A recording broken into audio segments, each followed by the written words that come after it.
And, Zach, one reason that we found that most investment advisors struggle to make the leap to retirement planning is because of how different those risks are. They're not versed in how to mitigate those. And that they themselves, investment advisors who are helping people amass their wealth in the accumulation phase, the risks and the layout of those risks are completely different. Yeah, 100%. And during the working years, we've got those times where we can ride those lows, and we still have that paycheck coming in. Um, in retirement, we face risks like, gosh, market volatility, inflation, um, expenses like healthcare expenses. Once you start receiving that retirement income, there's the tax on that retirement income.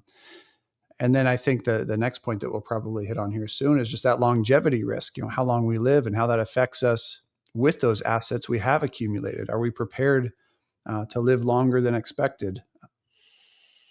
Exactly. And, again, using that mountain climbing analogy, and that most accidents happen on the way up, on the way down. They don't happen on the way up.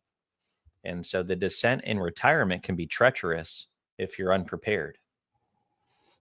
Yeah, 100% right. And hitting on some of that longevity risk, um, we call this the ultimate multiplier. Is just that.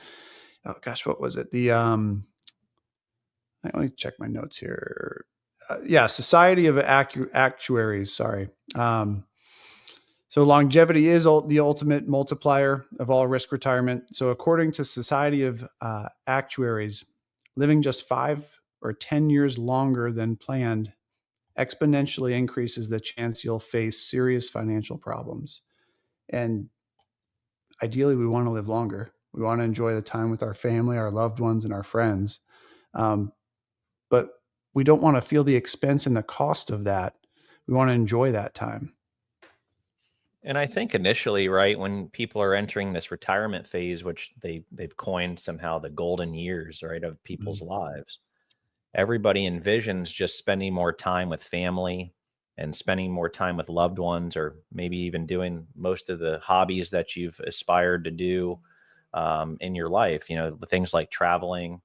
Um, I know I spoke to someone the other day that they built a custom like van, and convert a conversion van, made it into like this RV type setup. And they're gonna. This is a client of mine. He's actually traveling all over, and their goal is to visit all of the national parks in the country. So they're going to start out in like Alaska, and they're going to go through Canada and all that. But start out in Alaska, then they're going to come back and go to the Yellowstone and the Glacier National Park and all of that, and that's amazing. But guess what? Like that, all of those things cost money. Spending Mhm. time with your family cost money because you're going to want to be spoiling your grandkids.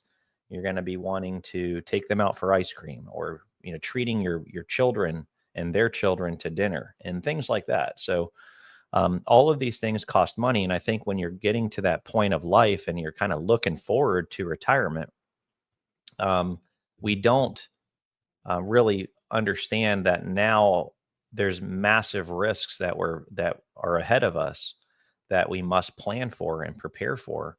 And when people are really think about spending all that time doing the things they want to do in life, they don't realize that it's going to potentially even increase their expenses to a degree, at least within the first 10 years or so of retirement.